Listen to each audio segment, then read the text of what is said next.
view-nya view di luar.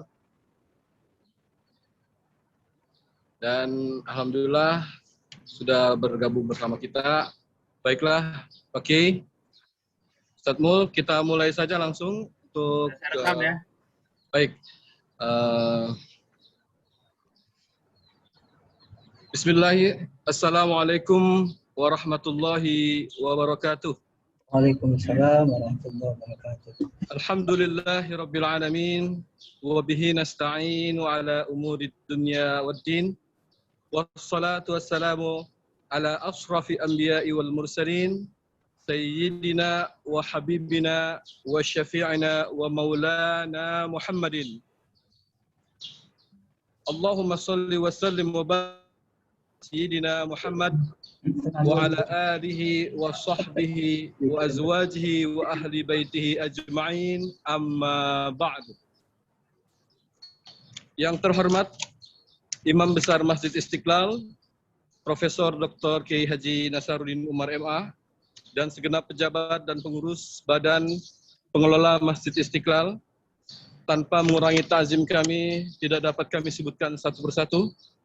Dan yang sama-sama kita muliakan guru kita, Dr. Kiai Haji M. Faisal Hamdani MA, para alim ulama, para asatidz, guru-guru dan Bapak Ibu jamaah Masjid Istiqlal yang hadir baik melalui Zoom meeting ataupun pemirsa jamaah kanal YouTube Masjid Istiqlal TV dimanapun berada. Alhamdulillah, pada siang hari ini kita dapat melanjutkan dialog zuhur Masjid Istiqlal Selasa 17 Zulhijjah 1442 Hijriah yang bertepatan dengan tanggal 27 Juli 2021. Mari kita niatkan thalabul ilmi, semoga Allah memberikan umur yang panjang dan ilmu yang berkah. Amin, amin ya rabbal alamin. Terima kasih kepada para jamaah yang telah meluangkan waktu dan ikut bergabung bersama kami, baik secara langsung melalui Zoom meeting ataupun kanal YouTube Masjid Istiqlal TV. Jamaah yang dimuliakan Allah Subhanahu wa Ta'ala. Perkenalkan, kami sebagai moderator akan membawakan kajian ini insyaallah bersama-sama kita kurang lebih hingga 30 menit ke depan. Pemaparan materi oleh narasumber kita. Kiranya ada pertanyaan, bisa langsung mengisi kolom chat di YouTube ataupun di Zoom meeting. Dan insyaallah bila mana ada waktu, narasumber akan menjawab pertanyaan-pertanyaan yang ada. Baiklah, mari kita buka kajian pada siang hari ini dengan bersama-sama membaca Quran Suratul Fatihah. Semoga kajian zuhur kita ini dapat berjalan dengan lancar dan dipenuhi keberkahan Allah Subhanahu wa Ta'ala. Ala hadhihi niyyah wa likulli niyyatin salihah. Al-Fatihah. A'udzu billahi minasyaitonir rajim. Bismillahirrahmanirrahim. Alhamdulillahirabbil alamin, arrahmanir rahim, maliki yaumiddin. Iyyaka na'budu wa iyyaka nasta'in. Ihdinas siratal mustaqim. Siratal ladzina an'amta 'alaihim ghairil maghdubi 'alaihim waladdallin. Amin. Baiklah, untuk mempersingkat waktu, selanjutnya marilah kita simak dan mengikuti kajian dialog zuhur membahas kitab Kifayatul Akhyar fi Halli Ghayatil Ikhtisar karangan Syekh Taqiyuddin Abu Bakar Muhammad Al-Hisni Al-Husaini dengan tema Kitabus Shalah bab as-salawatul mafrudah wa awqatuha yang akan disampaikan langsung oleh guru kita Al-Mukarram Dr. Kiai Haji M. Faisal Hamdani MA. Waktu dan tempat kami persilakan. Faifatul Mashkura Ustaz.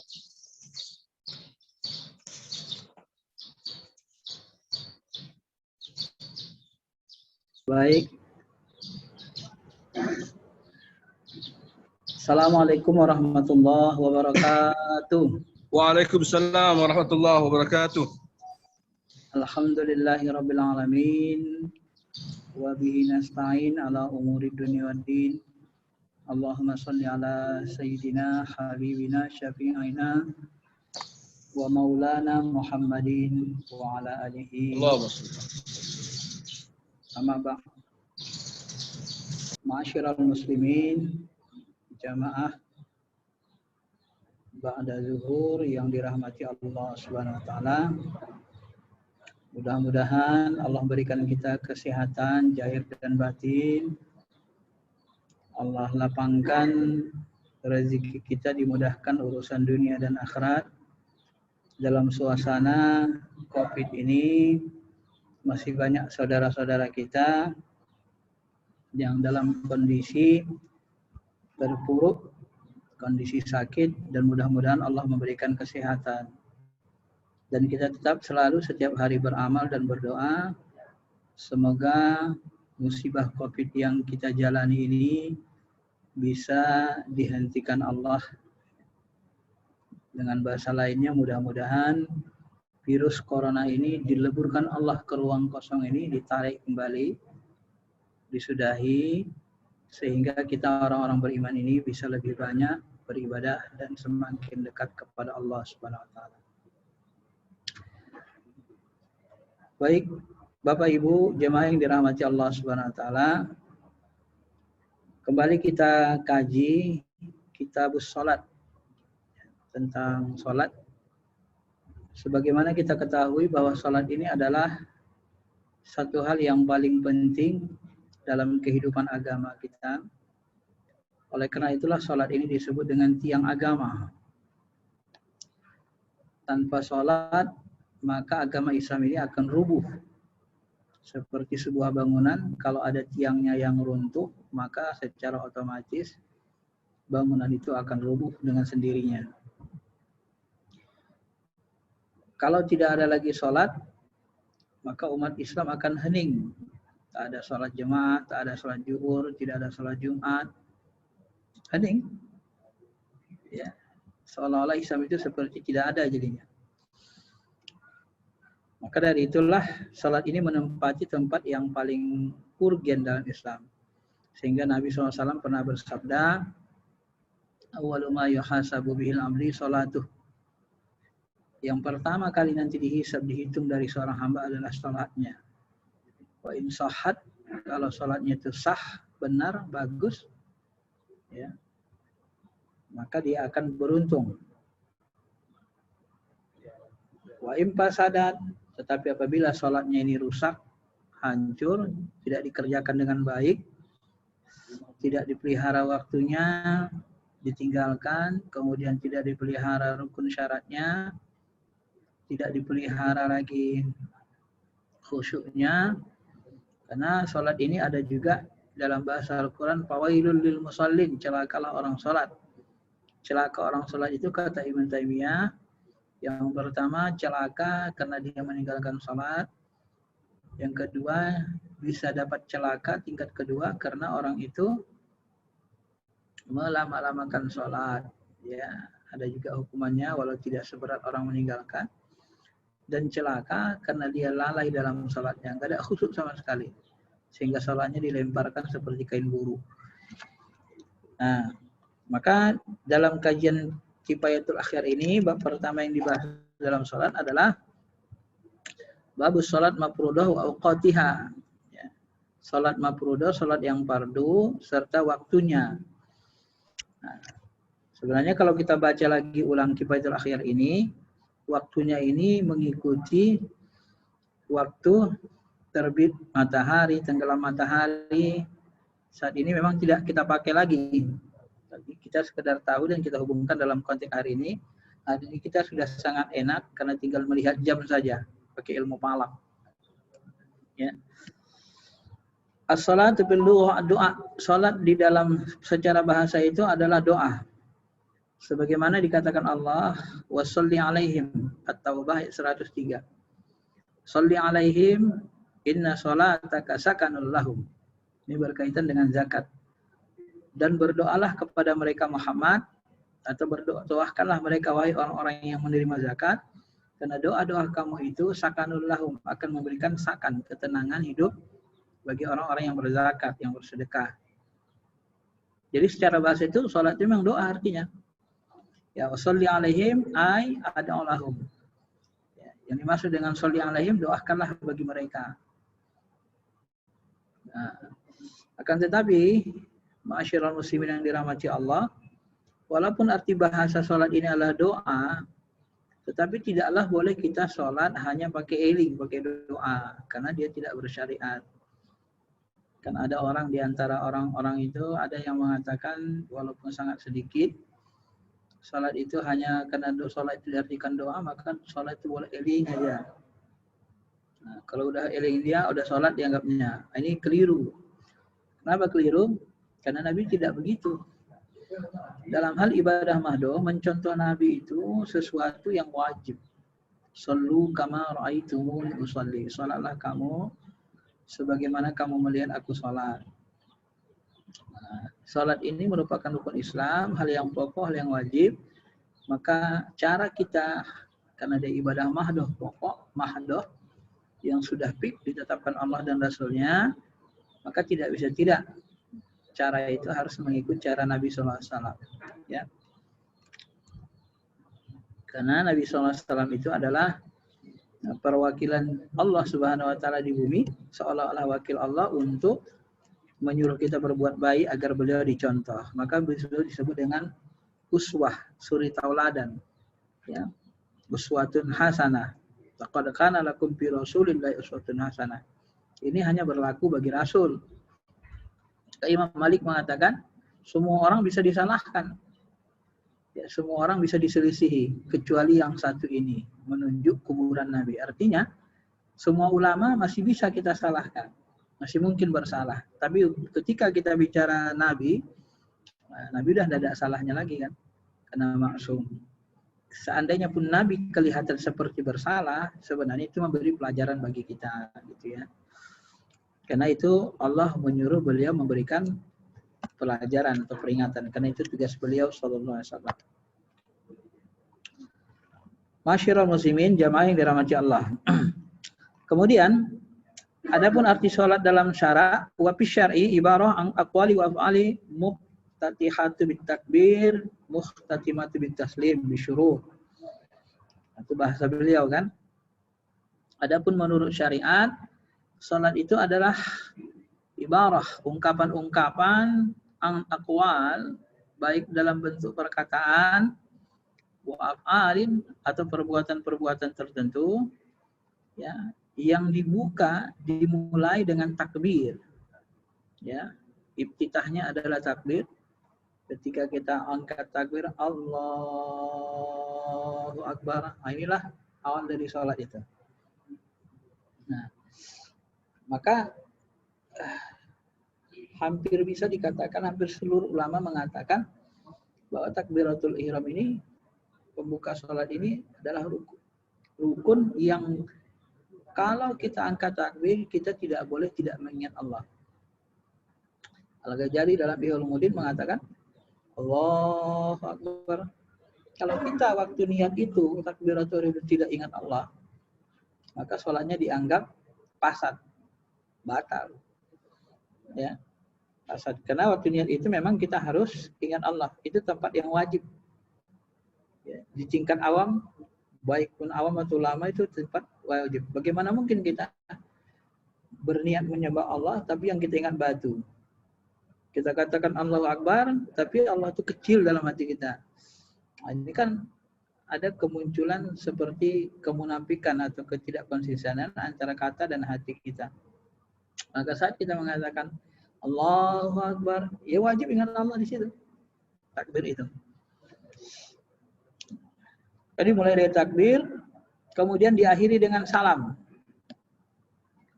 Nah, dalam fikih Syafi'iyah nanti dijelaskan dalam kitab ini ada 13 rukun salat kan. Dari takbir, niat takbiratul ihram, lapas niat itu boleh dilapaskan dalam rangka untuk membantu tegaknya niat, tegaknya hati. Usalli fardhu zuhri arba rakaatin adaan ma'muman lillahi ta'ala. Allah. Jadi usolli itu adalah lapas niat. Boleh nggak niat dilapaskan? Boleh. Tapi niat dilapaskan sebelum kita melaksanakan rukun sholat yang pertama, takbiratul ihram. Nah, tidak boleh sesudah takbiratul ihram, usolli pada zuhri, batal sholatnya. Nah, kenapa? Karena lapas niat itu adalah tambahan para ulama Syafi'iyah atau tambahan dari Imam Syafi'i, pendapat beliau, dalam rangka apa? Supaya kita mendapatkan kekhusyukan di dalam takbiratul ihram itu, supaya ingatan kita tertuju kepada Allah, tidak kepada yang lain. Sebab kalau tidak kita lapaskan, terkadang hati kita tidak terbantu untuk ingat Allah. Kadang-kadang di antara umat Islam ini, ada yang begitu dia masuk ke saf jemaah langsung Allahu Akbar. Langsung aja Allahu Akbar. Ini sebenarnya berbahaya. Kenapa? Karena dia baru datang, hatinya belum tenang, masih kacau ke sana kemari, dia sudah takbiratul ihram, Allahu Akbar. Jadi ketika dia mengatakan niat sholat karena Allah, tapi sebenarnya niatnya, pikirannya udah entah kemana-mana gitu. Maka sholat seperti ini seperti kain buruk, dicampakkan ke wajah kita. Kenapa? Ya karena sholat itu kan intinya adalah aqimis sholata li dzikri. Sholat itu adalah untuk mengingat Allah. Salat itu adalah dialog dengan Allah. Salat itu mi'rajul mukminin. Ya, Fatihah yang kita baca dibalas Allah. Salat itu juga yang diterima, yang dinilai adalah sejauh mana dalam hadis lain disebut Nabi, orang yang salat itu mendapatkan ada nisfuhu, separuh dari salatnya, khusyuknya separuh, 50%, segitulah dapatnya. Ada yang dapat sepertiga, ada yang dapat seperempat, seperenam, ada yang dapatnya sangat sedikit, ada yang sama sekali nggak dapat. Kenapa? Ya karena dia sholatnya tidak benar, kan? Tidak hati-hati. Anggota badannya menghadap Allah, tetapi hanya gerakannya saja menghadap Allah, hatinya, ruhnya. Nah, hatinya, karena hati itu kaitannya dengan ruh. Kemana hati kita, ke situlah arah ruh kita. Nah, jadi kalau badan kita yang sholat sementara hati kita, ruh kita tidak sholat, jangankan sholat, doa kita saja tidak diterima Allah. Ya, kullu doa makbulun illa min qalbin ghafil, kata Nabi. Seluruh doa itu dikabulkan Allah kecuali doa yang berasal dari hati yang lalai. Doa dari hati lalai mardudun, tidak dikabulkan, tidak diterima. Sholat tapi hati lalai mardudun, tidak diterima. Maka yang diterima kata Nabi bagian yang khusyuknya itu saja yang diberikan nilai, yang diterima oleh Allah Subhanahu wa taala. Maka ketika kita angkat takbir, boleh itu disunnahkan menurut ulama Syafi'iyah, karena Imam Syafi'i melapaskan takbirnya itu. Ya. Usolli fardhu zuhri, ya, tenang hati kita. Kalau Al-Ghazali dia suruh tenang dulu hati kita, tenangkan dulu, kosongkan pikiran dari selain Allah. Sesudah fokus, hadir hati, enggak lagi kemana-mana, baru kita usolli fardhu zuhri arba rakaatin adaan ma'muman lillahi ta'ala. Allah, baru kita angkat takbir. Nah, baru sempurna. Kunci dari salat ini adalah ibtitahnya. Salah satu kuncinya adalah diangkat takbirnya, di niatnya. Kalau angkat takbirnya niatnya ini bagus, maka insya Allah ya ke yang lain-lain kita harapkan juga bagus. Ya. Tetapi memang kunci kalau di sini gagal, maka yang lain menjadi tidak diterima. Karena menurut sebahagian ulama, utamanya Al-Ghazali, karena menurut Al-Ghazali ada tempat-tempat yang wajib kita ingat Allah khusyuk. Ya.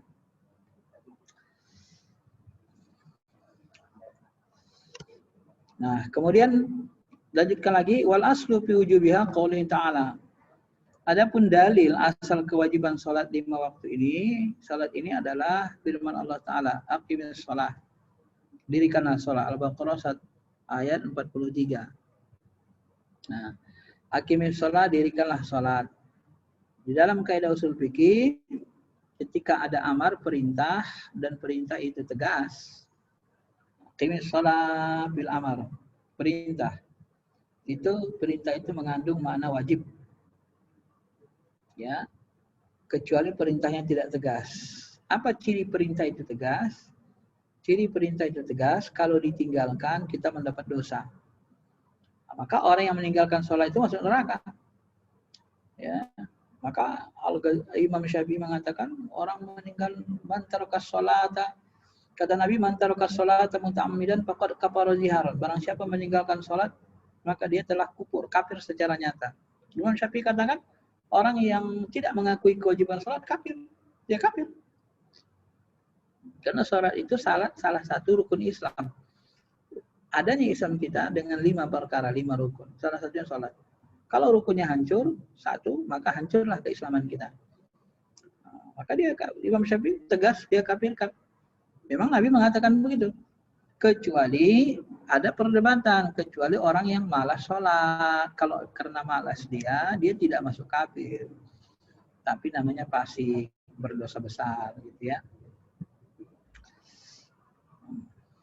Masyarul muslimin, Bapak Ibu yang dirahmati Allah SWT. Wa aqimus shalah. Nah, di dalam fikih, usul fikih disebut apabila amar ini ada perintah. Amar itu ada perintah, kemudian perintah itu termasuk perintah keras, hatman keras perintahnya. Kalau ditinggalkan ada hukumannya, masalakakum fi saqar, apa yang menyebabkan kamu masuk neraka saqar? Qalu lam lakum minal musallin, kami bukan orang yang termasuk orang yang mendirikan sholat. Jadi kalau tidak sholat, masuk neraka saqar. Nah, karena ada hukumannya neraka, inilah yang menandakan sebuah perintah itu wajib. Tapi kalau ada perintah dalam Al-Quran, hendaklah, tetapi tidak ada hukumannya, itu namanya hukumnya disunat, tidak wajib. Contoh, wa minal laili fatahajjat bihi nafilatan lak. Di antara malam hendaklah kalian bangun sholat tahajud, nafilah sebagai amalan tambahan. Nafilah, anjuran tambahan. Maka nafilah ini karena disebut Allah nafilah, amalan tambahan, dan kalau meninggalkan tahajud tidak ada ayat atau hadis mengatakan barang siapa meninggalkan tahajud kami masukkan ke neraka. Nah, perintahnya tidak keras. Kenapa tidak keras? Tidak ada hukumannya kalau ditinggalkan. Nah, kalau begini model perintahnya, inilah yang disebut dalam fikih nanti disebut dengan sunnat. Sunnat anjuran. Jadi sunnah-sunnah Nabi, perbuatan perkataan Nabi, ada yang hukumnya wajib, ada yang sunnat anjuran. Ya, kalau ditinggalkan tidak dosa, tapi pahala kita mengerjakannya. Kenapa? Kalau berdosa masuk neraka kita. Ini enggak masuk neraka kita. Kenapa? Kenapa Al-Quran hadis tidak menjelaskan ada hukuman nerakanya. Gitu. Dan Al-Quran hanya menyatakan itu anjuran, nafilah. Begitu model berhukum.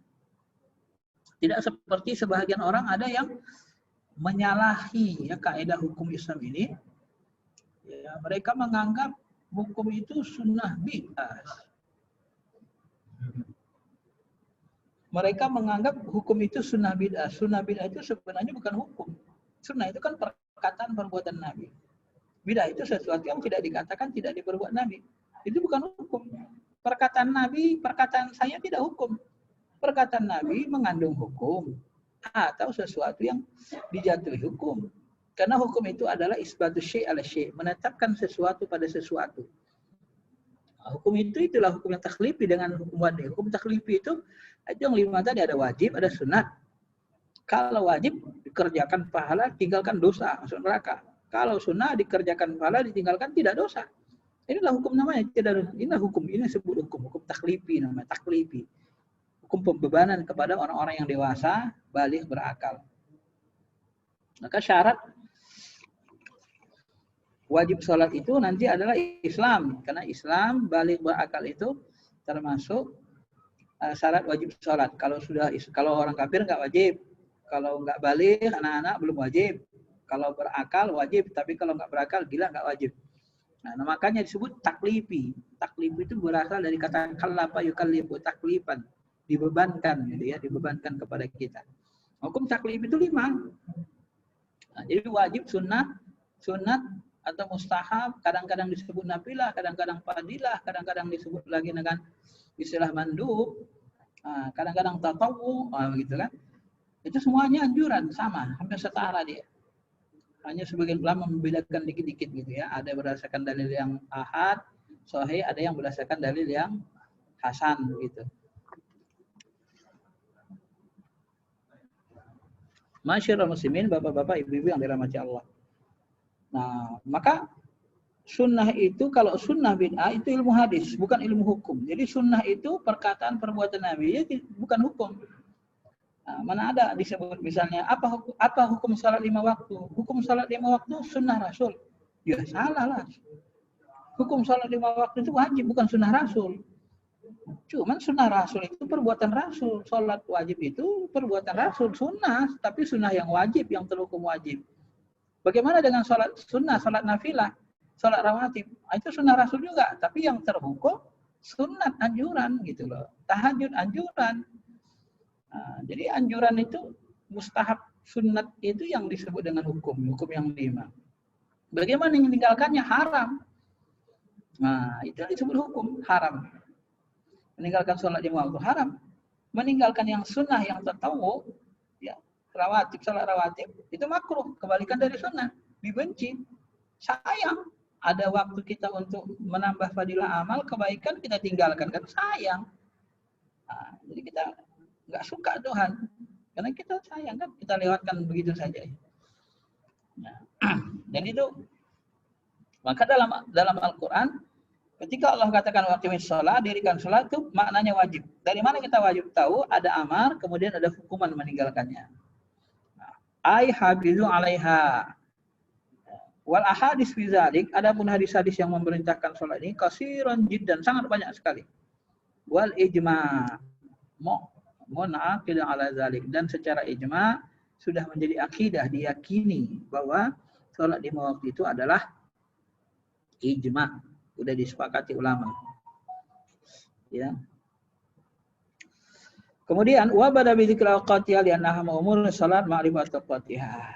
Kemudian disebutkan dalam buku ini, yang pertama kita bahas adalah tentang awqatiha, waktu salat, karena waktu salat ini termasuk perkara yang paling ahamun, ya, paling penting dalam urusan salat.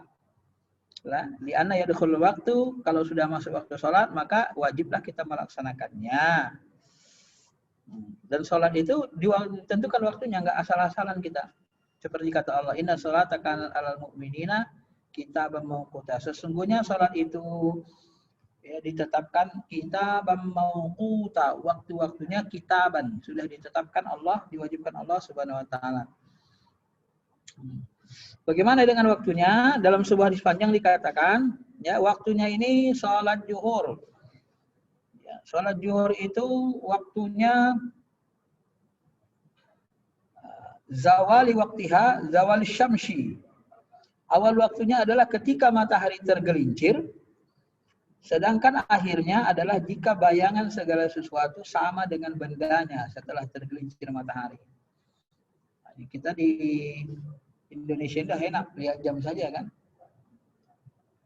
Kita lihat matahari tergelincir, kalau kita mau ngetes nggak apa-apa, kita keluar, lihat bayang-bayangan kita, sama dengan kita tingginya, nah, itu tanda zuhur. Setelah tergelincir matahari, ya, sekitar jam 12-an lah ya. Kalau di Medan jam 12:30, di Istiqlal jam 12 berapa itu. Kemudian awal waktu asar, setelah zuhur salat asar, awal waktunya adalah ketika bayangan lebih dari bendanya. Kalau tadi kan setara. Kalau asar lebih dari bendanya, sudah berlebih dari bendanya. Sedang akhirnya berdasarkan waktu terpilih adalah sampai bayangan benda 2 kali lipat panjangnya. Nah, ketika sudah berlebihi masuk asar, kemudian setelah 2 kali lipat panjangnya, itu mendekati maghrib, itu akhir dari sholat asar. Tetapi kata ulama Syafi'iyah, pendapat ulama ini boleh dikerjakan sampai terbenam matahari. Jadi kalau kita lihat dari kitab ini, waktu yang paling mulia itu adalah di awal waktu kan. Tetapi masih boleh, artinya boleh, tidak haram. Masih dibolehkan kalau kita dalam kelelahan sekali, capek sekali, boleh ditakhirkan. Tetapi tentu pahalanya tidak setara dengan yang sholat di awal waktu. Karena sholat itu ada 3 waktu kan. Ada waktu yang mendapat ridho, hampir sama dengan puasa itu kan. Jadi sholat itu semakin di awal waktu semakin bagus, semakin diridhai Allah. Karena Nabi SAW dalam hadis sahih lain disebut, Ayyul amali afdhali ilallah. Apa amalan paling afdal di sisi Allah? Maka Nabi mengatakan, as-sholatu ala waktiha. Sholat di awal waktu, pada waktunya.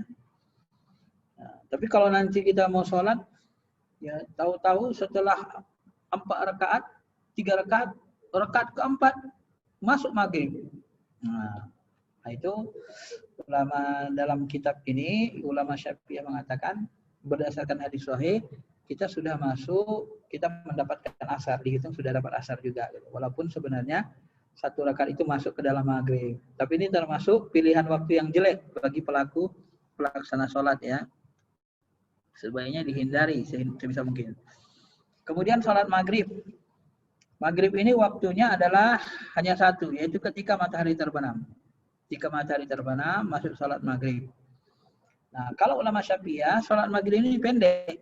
Kira-kira kadar azan, wudhu, dan menutup aurat, iqamat. Dan sholat 5 rakaat. Nah, jadi sekitar 10 menit itu kan. Kalau itu 10-15 menit waktu maghrib. Nah, tetapi sebagian ulama Syafi'iyah ini juga, di dalam kitab ini juga nanti dijelaskan bahwa sholat maghrib itu masih tetap boleh sebelum isya kita kerjakan. Nah, kalau ditanya bolehnya ya, jadi ada waktu afdol, paling utama di awal waktu, tapi masih dibolehkan juga, sebagian ulama Syafi'iyah masih membolehkan juga. Dalam syarah ini kitab ini nanti disebut dibolehkan juga sebelum isya, karena setiap sholat itu habis waktunya ketika masuk sholat yang baru, disitulah habis waktunya, kecuali subuh. Kalau subuh terbit matahari, zuhur belum masuk, dia sudah habis itu. Tapi kalau zuhur, asar, zuhur habis, masuk asar, habis waktu zuhur. Masuk maghrib, habis waktu asar. Masuk isya, habis waktu maghrib.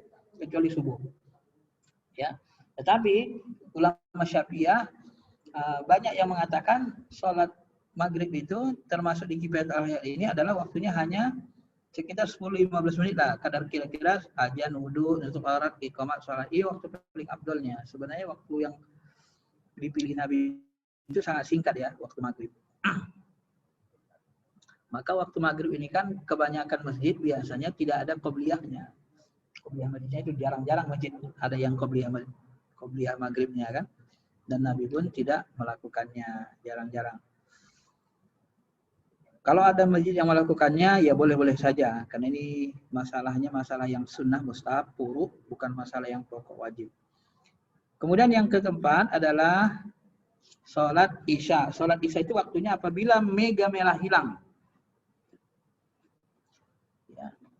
Awal waktunya apabila mega merah hilang, sedangkan akhirnya berdasarkan waktu terpilih sampai 1/3 malam. Nah, jadi waktu isya ini sampai 1/3 malam pertama. 1/3 malam. Tetapi tetap boleh mengerjakannya sampai terbit fajar kedua. Menjelang subuh. Boleh juga. Gitu. Makanya nanti ada sebagian ulama yang dia katakan waktu isya itu ya sebenarnya nggak boleh mendekati subuh waktu fajar katanya. Ya, inilah pendapatnya sebenarnya. Ya, ini salah satu disebutkan kitab ini. Ya. Jadi lebih kepada antara waktu yang paling abdol dengan waktu yang sekedar boleh gitu ya. Kemudian yang kelima, subuh awal waktunya adalah ketika terbit fajar kedua. Ini masuk subuh. Ya, masuk subuh habis isya. Sedangkan akhirnya sesuai pendapat yang terpilih adalah sampai hari terang. Kan tetapi boleh mengerjakannya sampai waktu matahari terbit. Nah, itu dia. Jadi kita mulai terang, sebenarnya subuh sudah mulai habis, tapi boleh dikerjakan sampai matahari terbit. Begitu sholat kita, kemudian selesai itu terbit matahari. Terbit matahari, habislah dia. Maka terbit matahari ditandai dengan sholat sunnah isyraq, atau Ibnu Abbas mengatakan dalam satu riwayat sholat sunnah duha di awal waktu. Karena orang siapa yang itikaf habis subuh di masjid, kemudian dia setelah terbit fajar dia sholat 2 rakaat, maka dia mendapat pahala haji dan umroh sempurna. Dalam hadis Tirmidzi disebut begitu, ya. Sempurna. Nah, ini fadilahnya sangat hebat. Nah, kalau sudah masuk isyraq berarti sudah habis waktu subuh dan sudah masuk sholat duha menurut Ibnu Abbas. Isyraq itu Ibnu Abbas dalam satu riwayat mengatakan sholat isyraq. Riwayat lain, ulama lain mengatakan sholat syuruk, sholat isyraq. Gitu. Saya kira itu saja waktu-waktu sholat ya, dengan keutamaannya tadi, pengantarnya, beberapa hukumnya yang harus kita perhatikan, termasuk awal sholat di takbiratul ihram, dan mana-mana perintah wajib amal yang ada dalam Quran menunjukkan sholat itu menempati posisi tertinggi karena perintahnya sangat keras sehingga dia disebut dengan fardu. Ulama Hanafi mengatakan fardu, bukan wajib lagi. Kalau Imam Syafi'iyah mengatakan fardu sama wajib sama. Tapi Hanafiyah fardu wajib tidak sama. Kalau fardu berdasarkan Quran, ayatnya tegas, keras. Kalau wajib berdasarkan hadis ahad. Ya. Kalau ini fardu, perintahnya sangat keras, tinggi. Silakan kalau ada yang mau bertanya, sampaikan. Baik, Ustaz.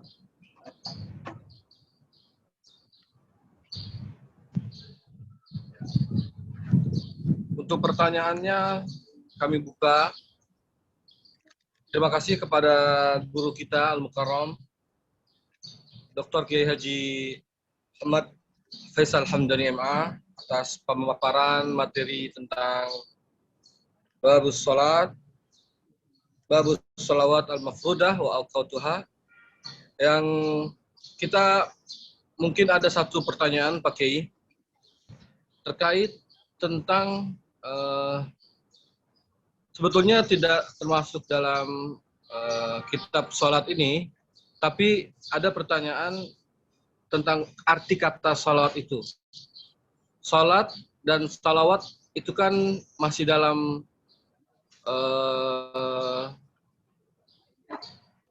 huruf ataupun kata asal yang sama ya, oke ya. Nah, mengenai salat ini, apakah setiap sholat itu termasuk salawat juga, Pak Kiai?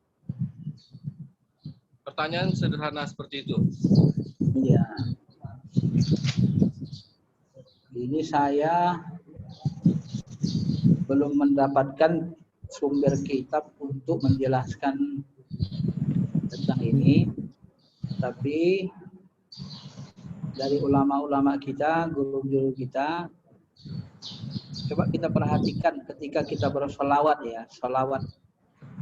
Coba kita perhatikan lapas dari solawat yang diajarkan Nabi. Allahumma sholli ala Sayyidina Muhammad. Allahumma sholli ala Muhammad. Allahumma sholli ala Muhammad. Apa artinya? Allahumma sholli, ya Allah, berikanlah solawat dan salam kepada Nabi Muhammad SAW. Jadi solawat yang diajarkan Nabi itu berbentuk doa juga. Kita mendoakan Nabi, ya Allah, berikanlah Nabi SAW salawat dan salam. Kan gitu kan? Nah, maka dari ini kita lihat sebenarnya salawat itu juga ya, artinya seperti doa, mendoakan Nabi. Kita mendoakan Nabi, diberikan salawat dan salam. Maka ada orang-orang yang di luar Islam pernah berdialog dengan saya. Dia katakan gini, kenapa kalian disuruh mendoakan Nabi? Nabi kalian katanya. Kalau kalian disuruh mendoakan Nabi, berarti Nabi kalian itu belum tentu masuk surga dong, masih disuruh doakan katanya. Nah, kata ulama kita, Nabi itu sudah di puncak kemuliaan. Seperti gelas yang berisi air penuh. Gelas isinya air penuh. Begitu kita isi lagi air gelas itu, maka air itu akan tumpah. Artinya ke diri kita. Begitu kita bersalawat kepada Nabi, maka Allah bersalawat kepada kita 10 kali. Tumpahnya ke kita gitu. Kita tidak bersalawat tidak ada masalah. Nabi sudah di puncak kemuliaan. Kita mau doa enggak? Ya kita yang rugi. Bukan Nabi. Nabi sudah di puncak kemuliaan. Air gelas sudah penuh gitu loh. Nah, ketika kita isi lagi air gelas dengan air, ya airnya numpah ke kita itu sebenarnya, bukan ke Nabi. Jadi sudah di puncak kemuliaan. Nah, kira-kira gitu perumpamaannya. Memang, sedikit lagi, ada memang hadis ya, di dalam tradisi apa, saya pernah membaca sebuah hadis juga, ketika Nabi mau wafat, Nabi mengatakan, nanti kalau aku wafat, kalian keluar dulu, nanti Allah yang akan mensalatkan aku bersama malaikatnya, kemudian Jibril, kemudian baru kalian masuk. Nah, jadi ini kan masih unik ini. Allah yang mensolatkan Nabi SAW ketika wafat. Itu apa maksud mensolatkan itu? Ini kan unik. bersama malaikat yang mensolatkan Nabi. Nah, kalau Allah yang terlibat mensolatkan, kan ada Allah itu kan bersolawat, Allah dan malaikatnya bersolawat kepada Nabi. Nah, pasti Allah itu seperti berdoa. Kalau untuk Allah, kira-kira apa makna sholawat itu kepada Nabi? Nah, ini agak rumit kan? Ya. Karena di tingkat Allah itu ya sebenarnya secara akliyah memang ngapain doa lagi kan? Oh, dia Tuhannya kan gitu. Tapi secara syariatnya memang Allah sendiri sebenarnya mengangkat derajat Nabi dengan ketinggian sampai Allah Subhanahu wa taala itu mungkin kayak memahaminya yang mengangkat Nabi dengan ketinggian tak terhingga gitu ya. Karena Allah juga langsung terlibat bersalawat kepada Nabi ya. Tidak ada yang disolawati Allah kecuali Nabi kita Muhammad sallallahu alaihi wasallam. Maka beliau adalah sang kekasih yang selalu berdampingan dengan Allah Subhanahu wa taala. Itu yang bisa saya jelaskan Ustaz ya. Baik, Kiai. Jazakumullah khair Kiai. Dan tampaknya alhamdulillah kajian dialog zuhur kita pada siang hari ini sudah tidak bisa kita lanjutkan kembali. Artinya waktu ilah yang menentukan kita bersama-sama di kali ini. Saya ucapkan sekali lagi terima kasih pada Kiai Dr. Kiai Haji Muhammad Faisal Hamdani MA berkenannya memberikan pemaparan tentang materi kita, hal yang sangat penting yang sangat harus dipegang oleh para umat Islam, yaitu tentang sholat. Semoga dapat mencerahkan kepada seluruh pemirsa, jamaah, Bapak Ibu yang berada dimanapun berada maksudnya, baik melalui kanal YouTube Masjid Istiqlal TV ataupun melalui Zoom meeting. Saya ucapkan kembali terima kasih dan mari kita menutup kajian dialog zuhur kita pada siang hari ini dengan bersama-sama membaca doa kafaratul majlis. Subhanallahumma bihamdika asyhadu an la ilaha illa anta wa atubu ilaik. Kami mohon maaf atas segala kekhilafan dan kesilapan. Wabillahi taufiq wal hidayah. Wassalamualaikum warahmatullahi wabarakatuh. Waalaikumsalam warahmatullahi wabarakatuh. Sudah boleh live ya? Sudah boleh live ya? Sudah boleh. Alhamdulillah. Assalamualaikum. Jadi mohon maaf Pak Kiai karena ada kendala teknis di Istiqlal.